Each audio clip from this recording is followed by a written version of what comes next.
Wow, that wasn't even an alarm, and I'm the one that fucked it up. Oh my gosh. Okay.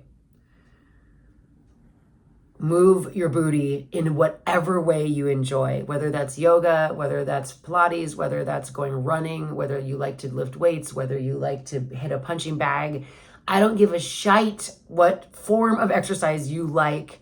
Cycling, like my friend, do it and do it a lot. Do it consistently. Do it every day. If you can't do like a 7-mile bike ride or a 20, if you can't do a 6-mile hike every day or run, can you do a 20-minute run or bike ride? Could you do hills? Could you like run up and down hills or ride your bike up and down some hills? Because that's way harder than riding on flat ground.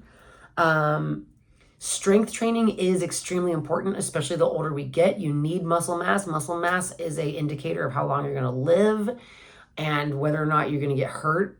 It's huge. Again, I've listened to all the podcasts and there's a ton of data on this, and it's really interesting. But you do want to strength train. And if you're a woman, don't give me that shit of like, oh, I don't want to bulk up. You're not going to bulk up. Bulking up is extremely difficult.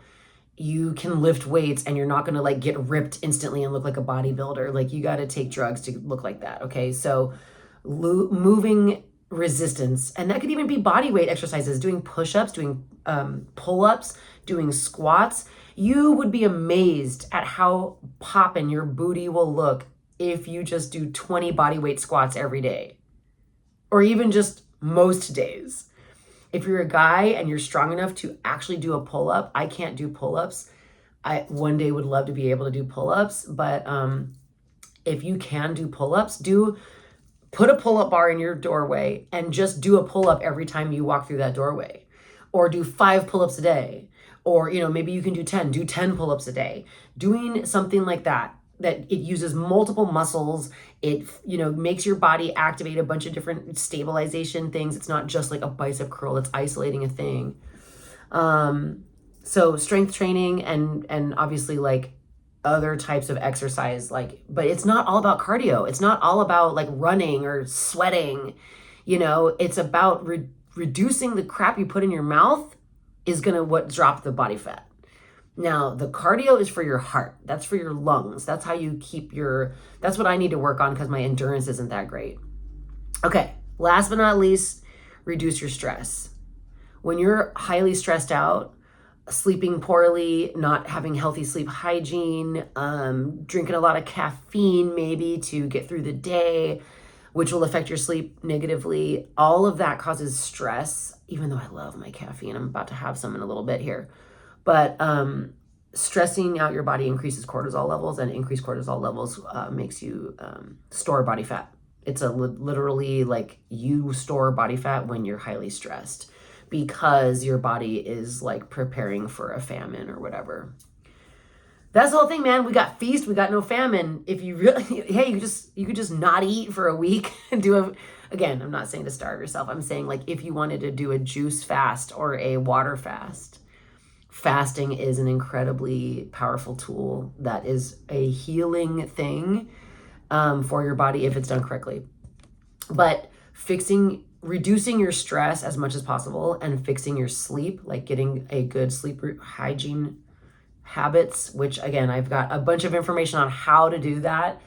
That's why I woke up today at 5 a.m. Like I've been working on my sleep routine because I've been off my game for a couple of weeks, and I've been to the gym twice this week. I've lifted weights twice and I feel great, and I'm tired because I only got like 5 hours of sleep, but my brain is like, let's go. The sun's coming up and here we are.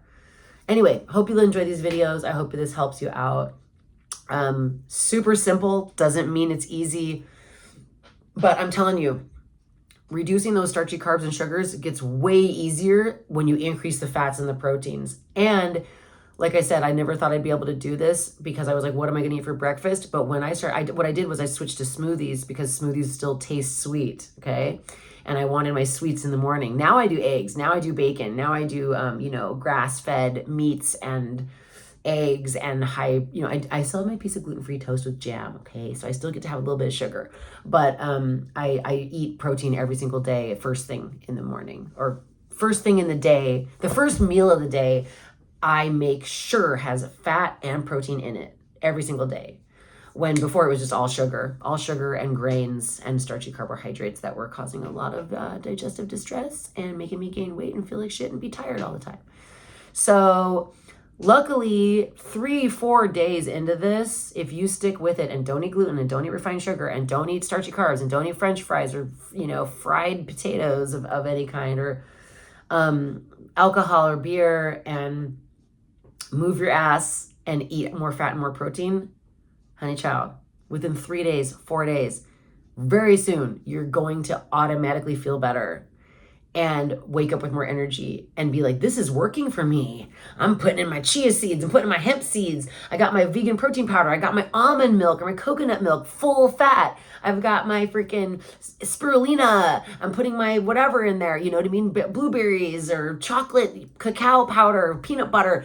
You're going to get excited about it and be stoked on this freaking protein shake that you're making. And you're going to be all about it because you're already feeling better. You're already feeling more sustained energy. You're already noticing the benefits of a clear head because you have a balanced blood sugar because you've eaten protein for breakfast instead of carbs. So instead of getting on the insulin fucking roller coaster, you're now, or relying on, monsters and energy drinks or whatever, now you're like, I had protein, I feel fine. I'm making decisions and I'm thinking clearly. I'm able to focus.